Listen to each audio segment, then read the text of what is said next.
Hello， 大家好啊！我係中山石岐妹圈圈。咁今期我哋嚟到嘅呢個呢，就係屬於我哋高爾夫球場隔離嘅呢個精品豪宅啦，叫觀嶺。咁響上一期嘅視頻呢，我都有介紹過呢個細單位面積噶啦。咁今日介紹嘅呢個係大單位面積噶啦，即係兩間屋拍埋一間屋嘅218方嘅咁樣嘅一個單位啦。而且仲要係設計好嘅一個樣板間，俾大家呈現下呢種設計嘅效果。所以跟住個鏡頭，我哋而家直接向呢度行過去。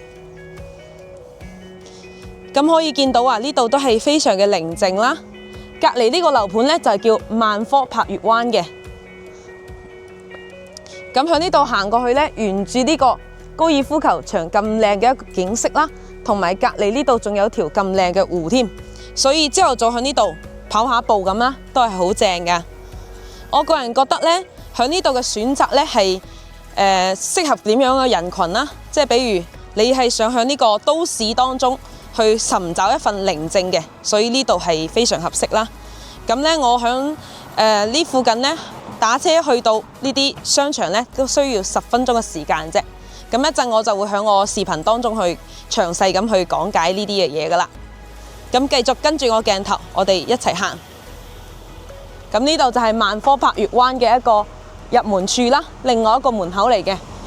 咁沿住呢條河啦，咁樣行，甚至呢，你平時呢，前面有啲位置呢，可以坐下咁，喺呢度飲下咖啡呢，都係一種另外嘅一種享受咯。咁呢度出面呢，仲有一排車位呢，可以供你停車嘅。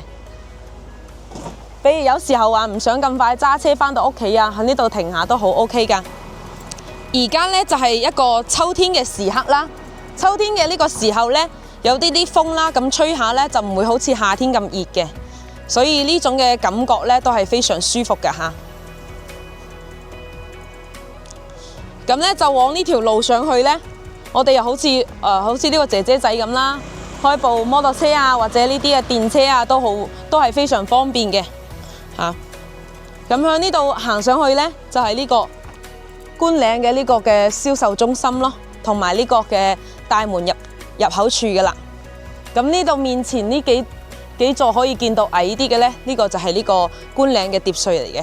所以事不宜遲，即刻上去睇下先。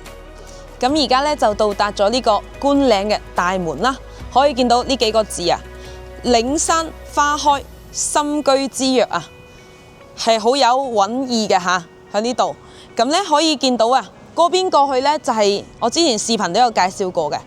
呢邊呢，就係屬於海欣新城片區啦，屬於我哋中山早期嘅富人區啦。咁呢個身後嘅呢個樓盤呢，就叫萬科柏悅灣，屬於萬科嘅一個開發商嚟嘅，係啊，都係好早期嘅10年嘅樓齡嘅樓盤啦。咁而家跟住我鏡頭，我哋一齊去入去觀嶺嗰邊睇下。咁咧，觀嶺呢邊咧有啲比較貼心嘅地方啦，即係佢考慮到啊長者可能就擒呢個樓梯上去啊，唔係好方便咁樣，所以咧佢會喺呢度設置咗一個咁樣嘅一個可以搭 lift 上去嘅，直接上到去就直接上屋企嗰個大廳嗰度噶啦。咁呢邊咧就係呢個3、4層嘅一個停車場啦。咁再上去我哋呢個嘅園林睇下先，園林呢邊呢係一個禪意嘅園林啊，設計嚟嘅，可以見到呢啲水流啊，呢啲小橋流水人家嘅感覺啦，同埋呢佢屬於呢個位置啊，地形係屬於呢種半山嘅一種區域嚟嘅，所以可以感受到呢係呢種都市與呢個自然之間嘅一個切換啊，所以亦係呢個繁華與寧靜嘅一個結合咯，咁樣嘅一個景色，同埋呢，你可以見到啊，呢啲係呢啲嘅感覺啦，都係好適合一種居住嘅一個舒適圈嘅感覺嘅，包括佢呢啲綠化嘅設計啦，都係非常精心嘅，可以見到吓，呢啲樹啊都係好靚嘅。再上到嚟我哋呢邊呢，有個小涼亭啦，可以喺呢度做下少少嘅休息咯。同埋呢，特別講下呢個樓盤呢，係全部係現樓銷售嘅，即係現樓交付俾你，所以係做到係即買即出證咁樣嘅。再先去睇下我哋呢個嘅一個會所嗰邊先。咁呢邊嘅設計呢，佢基本上係屬於一啲現代風格多少少嘅。咁你包括啦，好似呢啲咁樣嘅，佢嗰邊呢採用咗一啲復古嘅日式風格嘅。雖然你望落去似日式風格，但係佢有個名係叫宋代嘅一個裝飾喺嗰度㗎。包括呢度你可以望住呢啲水景咁樣，咁做呢種嘅休息呢，喺呢度讀下書啊，咁都係好舒服㗎。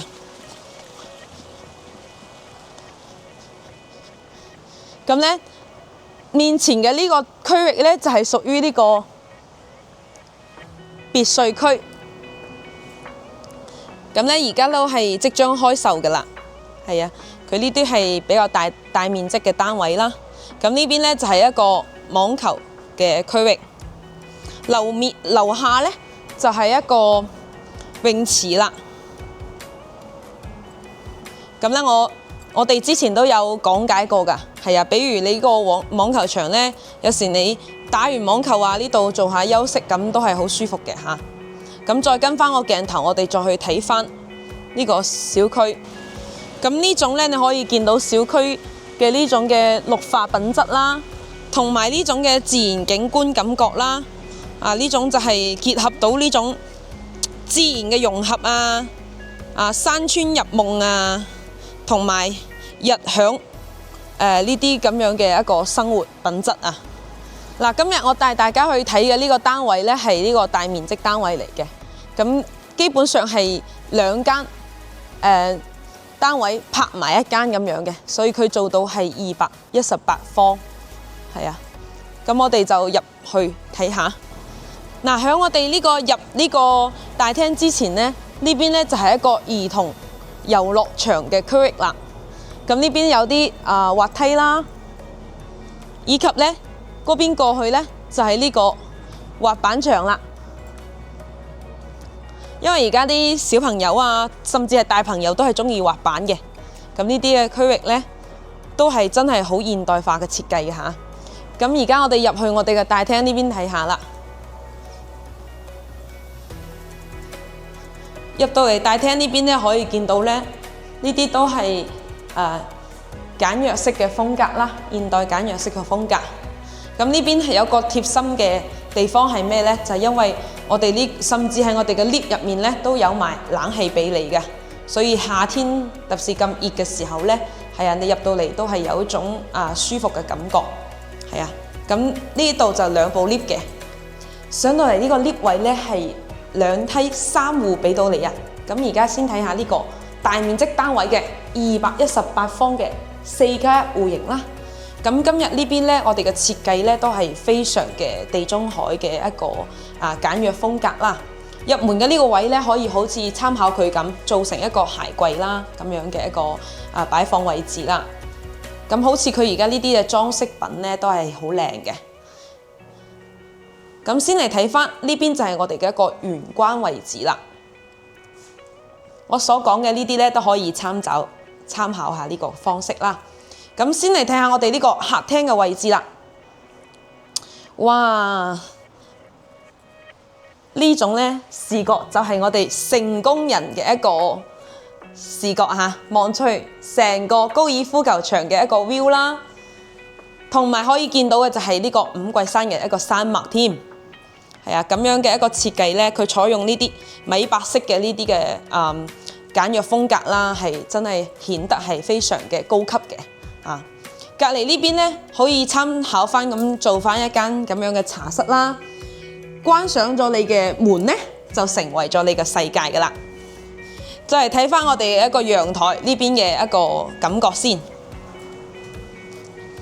陽台呢，望到嘅就係呢個高爾夫球場 view 啦，同埋呢就係樓下呢個呢係碟墅嚟嘅，都即將開售噶啦。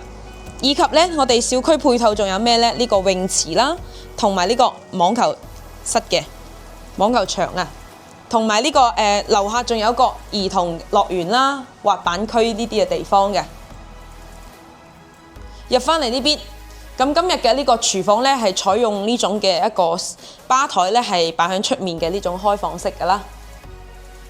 係啊，喺呢度飲下酒啊，洗下生果咁食下都係好正嘅。咁呢邊就係一個長形嘅餐台設計啦。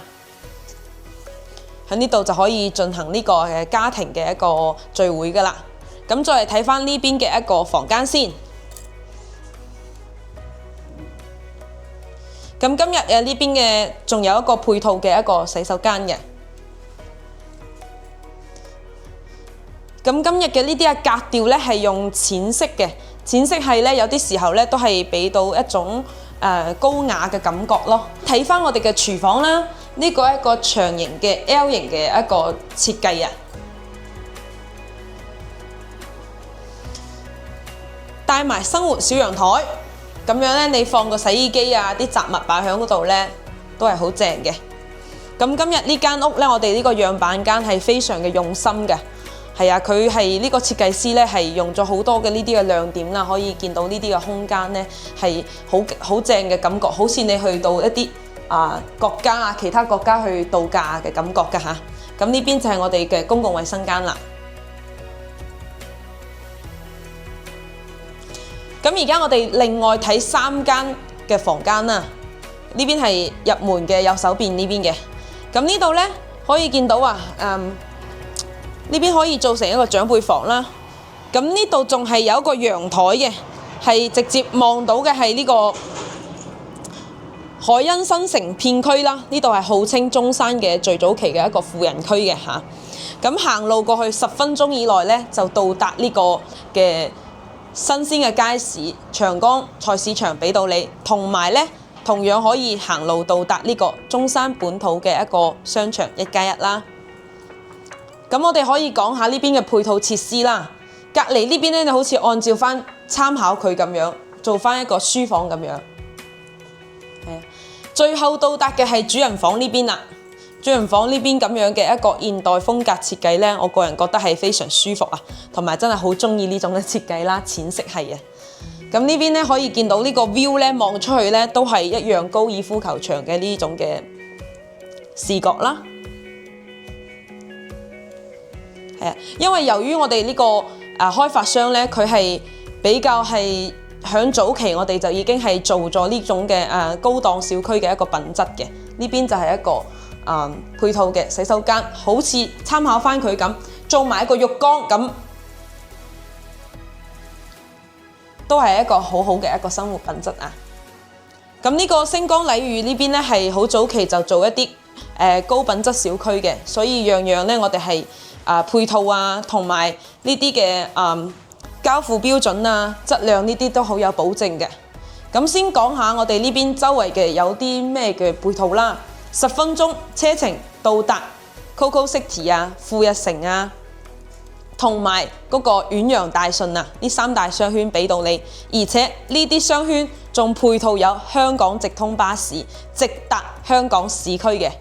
咁比如你話要去深圳呢，就我哋可以選擇10分鐘嘅車程呢，到達一個博覽中心站呢，係照樣係45分鐘係去到深圳灣嘅關口。咁如果你話去到一啲市區呢，福田啊呢啲都係45分鐘到噶啦。咁呢樓下呢，我哋仲有一條食街，即係海欣新城呢個商業街，叫淘金街呢，係專門食一啲飲食啊、餐廳啊，同埋呢啲吃喝玩樂一條龍服務俾到你嚇。同埋呢，我哋如果去高爾夫球場呢，都係10分鐘嘅車程啦，同埋就係一個10分鐘嘅車程呢，都係去到呢個長江水世界嘅。咁長江水世界呢邊呢，都係主要係夏天去玩水啊，呢啲咁樣嘅一個類似長隆嗰種水上遊樂園咁咯。係啊，同埋呢，就係如果去到我哋石岐市區呢，同埋去到呢個東區呢，都係一樣嘅咋，都係20分鐘嘅一個車程咯。所以覺得咁樣嘅一個性價比嘅一個小區，你覺得點樣呢？係啦，我祝大家人手一間。多謝大家收睇，我係中山石岐妹圈圈，多謝大家，拜拜。